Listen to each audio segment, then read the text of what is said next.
pandemic, the QAnon movement appears to be gaining a lot of followers. Can you talk about what you think about that?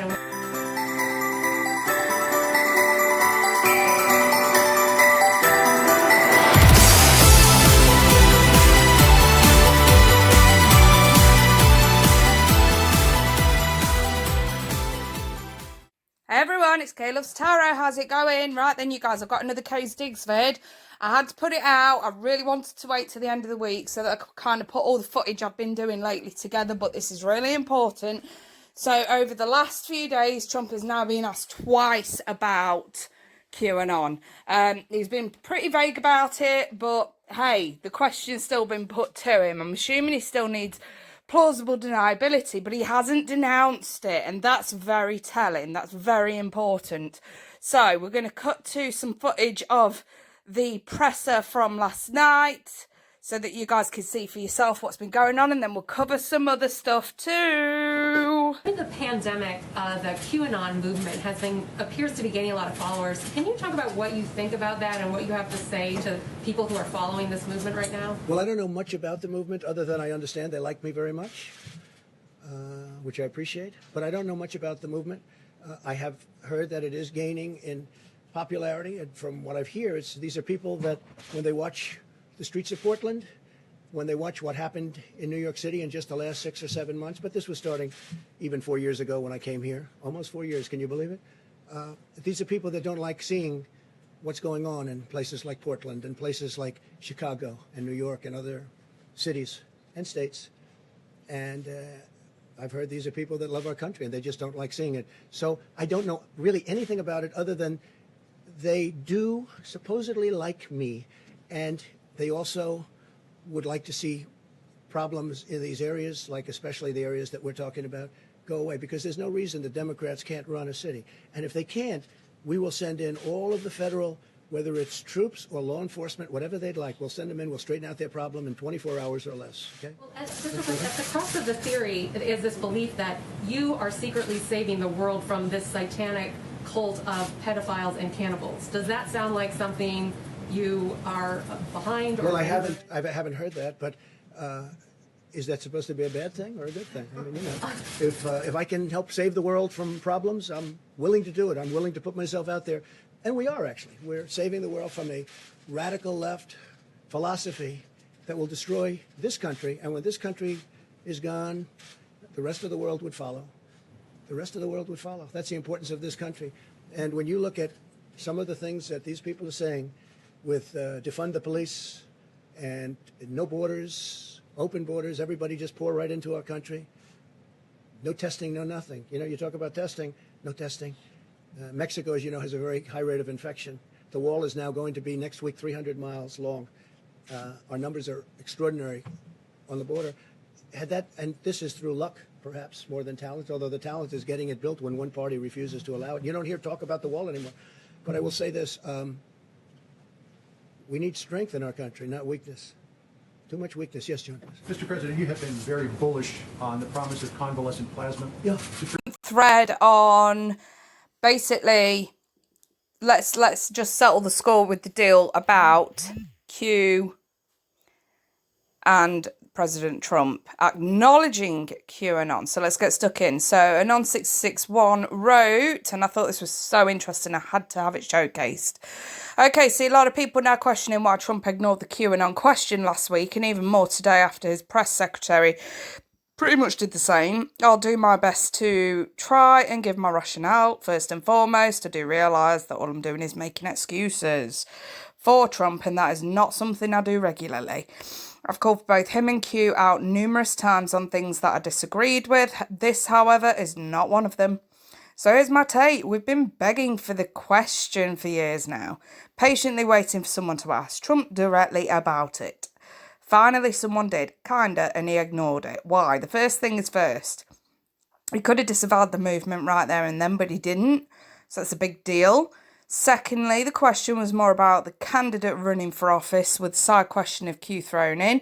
He clearly heard both questions, but only heard answered the first. This was in the first press conference where the press asked about Q, not last night's. but still the same message stands. My guess is this: we know the Q team is limited in what they can disclose to us. That's why we only get pointed in a certain direction. Most information Q has shared has been open source, and there's a reason for that. If indictments are indeed coming, and they are, I'm assuming Q has to tread carefully to avoid any illegal entanglements. My second guess, and most logical one, I believe, is now that the cat's out of the bag, Kevin Kleinsmith pleading guilty, for example, they have to now shift gears and take a different approach to this. I, for one, have been waiting 18 months for a massive Q false flag attack. Now, for those that aren't familiar with the term false flag, basically what this is, it's a disaster, destruction, it's an attack caused by somebody who's a puppet of the deep state, of the cabal, of the elite. Usually they tend to be a puppet of the Clintons, that poses as somebody from, I suppose, what you could call a sensitive sort of group, or, you know, for example, 9/11. Most of us are aware that it wasn't necessarily caused by extremist Muslims or Muslim terrorists. Most of us are pretty aware by now, and if not, don't argue with me, just go do your research. But I think most people are satisfied that 9/11 was caused by Bush, but it was blamed on somebody else. So that's basically what they're saying when they say Q false flag attack is an attack. They make it look like it's caused by someone from the Q movement, when in reality it's not. You know, it's all for optics. That's the thing. The Q's always been very clear. The war is real. The news is fake.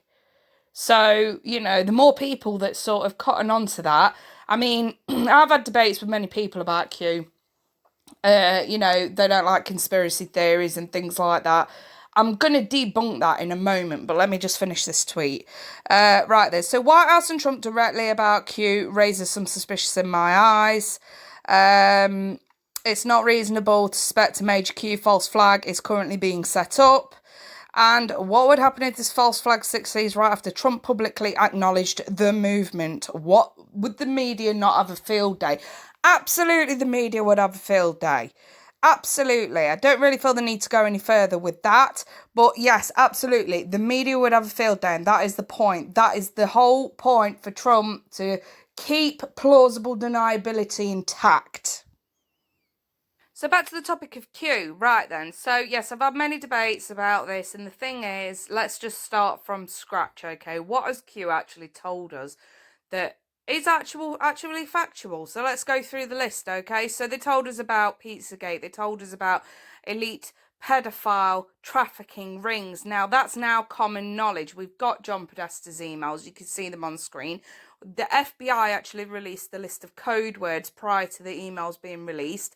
So by the time we actually got to the emails, most anons were actually sort of linking the dots together, okay? And it wasn't hard to sort of figure out that there was an elite pedophile ring going on. And then we also were told that Jeffrey Epstein was going to be rearrested with revised charges. Lo and behold, later on, yes, he was. So what I'm telling you was all mentioned by Q prior to it happening, okay? The human trafficking arrest since Trump's been in place. Now, the news is going to tell you that that is fake, but that's another thing Q's told us, that the news is fake, that the war is real. And most, again, it's common knowledge now, most people are very much aware that the news is fake, and that the news is exaggerated and it's not always honest. So we were also told about that. And we were also told about Obamagate. Now, the thing is about Obamagate, we were told a few years ago that the hearings were going to take place, that they had to drain the swamp first. So, in other words, brand new prosecutors had to be put in place. Brand new judges had to be put in place. Because you cannot put a corrupt criminal in front of a corrupt judge. It just doesn't work like that. Had to be an entire house cleaning, which there has been. If you actually look at the SCOTUS, if you look at the federal judges, it was only in the news not long ago that Trump's changed up all his federal judges. All this helps tie down the Obama administration for treason, for spying illegally on Trump Tower. You know, luckily there was a whistleblower that informed Trump so he could move his operations, I think it was to his Gulf golfing complex, I think it was. But at the same time, again, we are now seeing Obamagate in the news. So everything the Q's been telling us actually is. So how is this a conspiracy theory, folks? The basis, really, for absolutely everything that Q's told us is that bad people are going to go down, and I've no doubt about that. And the weirdest thing about it is, everything that I've actually mentioned, there's nothing you can't actually find in mainstream news.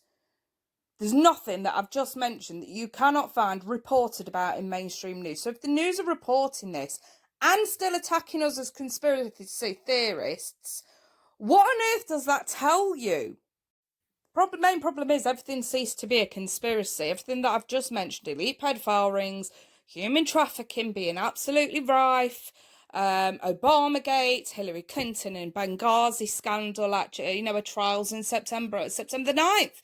How is any of this a conspiracy theory when the news themselves are printing about everything? They might put their own spin on it, but on some level, you still find the truth in the news. Anyway, last but not least, let's talk about blockchain voting. So, the patent was actually available from last year, I believe June 2019.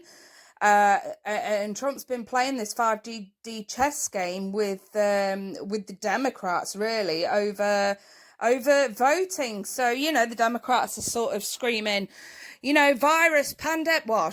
pandemic virus, we have to vote in mail. The problem with that is massive voting in mail creates access route to hacking. It creates access to cheating. And as we saw in places like Portland and Michigan and Florida, there have been, especially in the news, cases where both Republicans and Democrats have cheated.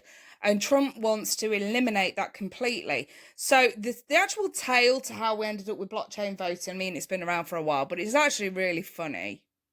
The fake news are telling you that you should be extremely afraid, that it could cause problems, it's susceptible to hacking and things like that. What they're banking on is you not doing your research and actually looking into it. And you should look into it because they're lying to you, okay? So what is blockchain voting? Let's explain. So blockchain voting is a new system. It relies on thousands of servers all across the states.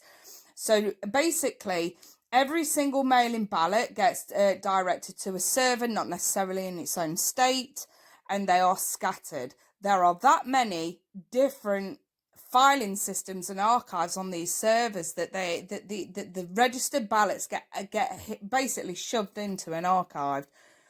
And because there's that many different filing systems scattered all across the US, and like I said before, no one state would really hold their own ballots, if that makes sense, for mail-in votes. They would be scattered that much. It would be nigh on impossible for anybody to hack it for mail-in voting. And that's what makes blockchain voting so amazingly watertight. But the news, again, don't want you looking into that. They're relying on you not looking into that. And you should look into that, like I said. At the end of the day, if you go and you actually Wikipedia blockchain voting, you'll pretty much get the truth from that. And it is funny, really, because, like I say, throughout the pandemic, the Democrats are screaming mail-in voting, mail-in voting. Trump saying, no, you can vote in person. The actual survival rate, 98.9%, is actually not that bad, and he's trying to highlight this, and yet the Democrats have made such a huge deal out of it. So in the end, they start mass pushing. And Trump saw his window of opportunity, said, okay, well, if you're going to wear masks and masks work, then you can vote in person. So the Democrats start again. No, it's too dangerous. We can't risk it. And again, Trump's playing 5D chess with them. What they didn't realise is that he's been sitting on the blockchain voting system patent since 2019. It's almost like he knew exactly what their playbook was, and he knew every single move to counter it. And I do feel like blockchain voting was a last resort, and they've had to go with it. While I'm on this topic, let's also debunk the myth that Trump is saying he doesn't want anybody voting in the mail. That's not true. That's not true in the slightest, okay? There is a huge difference between voting mailing and absentee ballots. mail-in. So, you know, at the end of the day, elderly are sick, things like that, they are still going to be able to vote by mail through absentee balloting. And Trump has not said that that's not allowed or that he doesn't want that. He's never said that, okay? And I can debate just about anybody who seems to think that he is being that malicious with this. He really isn't. He just doesn't want any sort of rigging in these elections, and he is going to do everything in his power to ensure it's not. And if you are under the impression that Trump is, you know, using blockchain voting and things like that, and the battle against mail-in ballots to sort of rig any election or cheat like the Democrats would have you believe, or like the fake news would have you believe, then I'm here to say, well, you're very sorely mistaken. That's absolutely not the case. It's time to turn off the news if you really think that. All you have to really do is sort of actually go and research blockchain voting to understand the system and actually realise it is actually probably the best form of mail-in voting system, probably in the world. This is spectacular. Anyway, you guys, I'm happy to sort of leave that there for now, and I'll try and post another update as things sort of start to come in. So yes, I'm going to leave that there. Please do like, share, subscribe to the video. It all does help. Check out the description for ways that you can help and support the KAYS DIGS series. But in the meantime, you guys, I wish you all the best. Take care. Bye for now.